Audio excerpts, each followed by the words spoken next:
Leo hii Tanzania inakuwa rufaa ya nchi nyingi jirani. Hii ni hatua kubwa katika historia ya sekta ya afya ya nchi yetu. Inaokoa maisha ya watu, kwa sababu huduma hizi kama tulivyoona kwenye ushuhuda wa wale waliotibiwa, imeokoa maisha ya watu. La pili, imeokoa gharama. Mimi binafsi mwaka 2014 nilimpeleka mwalimu wangu wa shule ya msingi, alikuwa na tatizo ya kansa ya ziwa, nikampeleka India kwa miezi takriban 11. Ilikuwa inahitaji tu moyo kwamba hapa tunapigania maisha. Sasa leo hii watoto hawa wote ambao wanatoa ushuhuda huu wametibiwa hapa ndani ya nchi. Pongezi kwa maono kwake Mheshimiwa Rais, lakini pongezi kwa mafanikio haya ambayo tunaongelea, kama ambavyo Mheshimiwa Waziri amesema vyema, tunaongelea maisha ya watu waliookolewa. Tumetaja tarakimu zile kama fedha, lakini lipo jambo kubwa zaidi. Tunaongelea maisha ya mtu ambaye hayathamanishwi na fedha yeyote ile. Kwa hiyo Mheshimiwa Waziri, nikupongeze sana. Profesa Makubi, nikupongeze wewe pamoja na timu yako, na kwa kweli mmetambulisha kwamba Tanzania tuna wataalamu. Kama mnaweza mkafanya upasuaji huo wa kibingwa, hii ni moja ya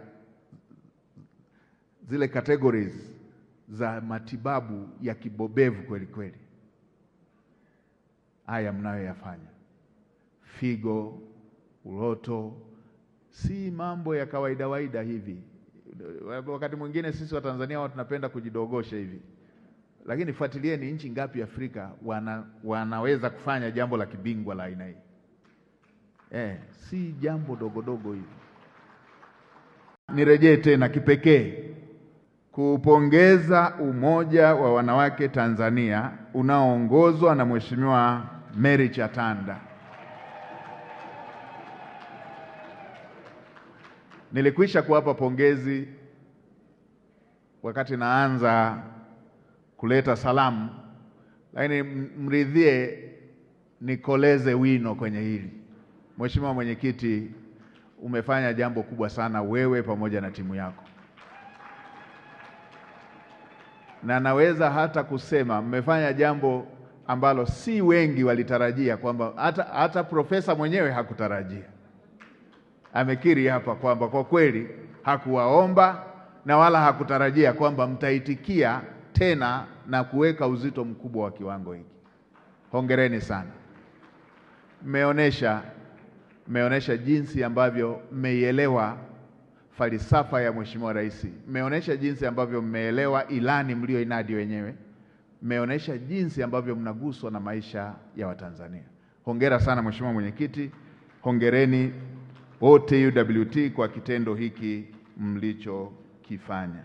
Ni kitendo cha kiungwana, ni kitendo cha ibada, ni kitendo cha uchamungu, kwani kama ambavyo Mheshimiwa Waziri wetu wa sekta ameielezea kwa kirefu sana, hatua hii mlioifanya ina thamani gani, na thamani yenyewe pale ambapo ambaye mnalenga kumhudumia ni mhitaji hasa, tena katika kipindi ambacho anahitaji hasa huduma ya aina hii.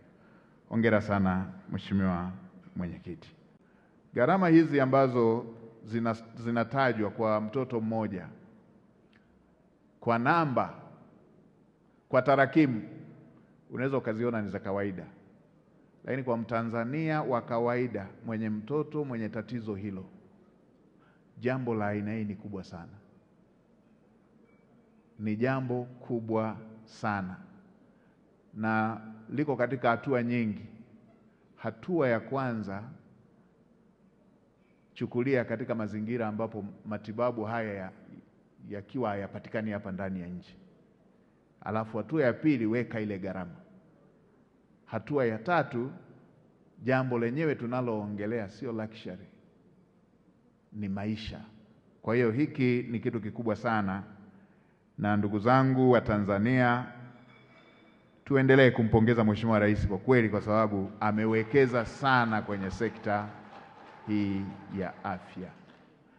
Tungetaka kutaja kila kitu ambacho kimefanyika, hata muda usingetosha, na tungetaka kuianisha vipindi kwa vipindi, ndio mngeweza kuona imehitaji moyo kiasi gani wa kujitoa kiasi gani katika kusukuma ajenda hiyo ya afya. Leo hii Tanzania inakuwa rufaa ya nchi nyingi jirani. Hii ni hatua kubwa katika historia ya sekta ya afya ya nchi yetu. Inaokoa maisha ya watu, kwa sababu huduma hizi kama tulivyoona kwenye ushuhuda wa wale waliotibiwa, imeokoa maisha ya watu. La pili, imeokoa gharama. Mimi binafsi mwaka 2014 nilimpeleka mwalimu wangu wa shule ya msingi, alikuwa na tatizo ya kansa ya ziwa, nikampeleka India kwa miezi takriban 11. Ilikuwa inahitaji tu moyo kwamba hapa tunapigania maisha. Sasa leo hii watoto hawa wote ambao wanatoa ushuhuda huu wametibiwa hapa ndani ya nchi. Pongezi kwa maono kwake Mheshimiwa Rais, lakini pongezi kwa mafanikio haya ambayo tunaongelea. Kama ambavyo Mheshimiwa Waziri amesema vyema, tunaongelea maisha ya watu waliookolewa. Tumetaja tarakimu zile kama fedha, lakini lipo jambo kubwa zaidi. Tunaongelea maisha ya mtu ambaye hayathamanishwi na fedha yeyote ile. Hospitali ya Benjamin Mkapa imeendelea kupata mafanikio makubwa katika utoaji wa huduma hizi za kibingwa, na kwa kweli kama ambavyo Mheshimiwa Waziri ametoka kutaja, sisi ndani ya serikali tutaendelea kuwaunga mkono, na Mheshimiwa Rais alinituma niwahakikishie hiyo. Serikali itaendelea kuwa bega kwa bega nanyi kuweza kuhakikisha kama ambavyo tunaweka uwekezaji mkubwa katika sekta ya afya, basi tutaendelea kuweka uwekezaji mkubwa katika hospitali yetu ili kuweza kuhakikisha kwamba nia njema hii na jitihada hizi mnazofanya zinaendelea kuokoa maisha ya Watanzania.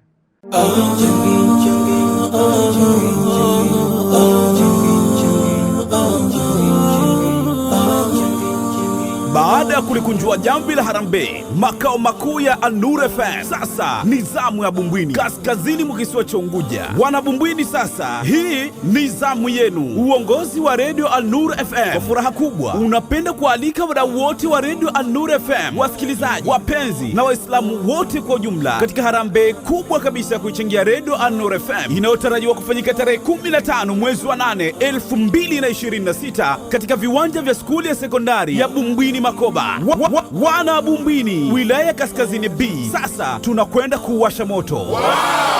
An-Nur FM inakukaribisha. Sisi tunasema Bumbwini ni kwetu. Kumbuka, unachokitanguliza mbele ya Allah Subhanahu wa Ta'ala utakikuta kwa uwezo wake. Una nafasi pia kuchangia kupitia simu namba 0772939393. Jina ni Fatuma Aman, au 0715333888. Jina ni Al-Nur Charitable Agency for the Needy. Kumbuka, nauli ni shilingi 3,000 tu, na unaweza kuwasiliana na Muhammad Al-Hizmi ili kuwasilisha nauli yako. Mtafute kupitia simu namba 0710457585. Kwa nini ukose? Harambee hii ni kubwa kuliko. Nyote unakaribishwa.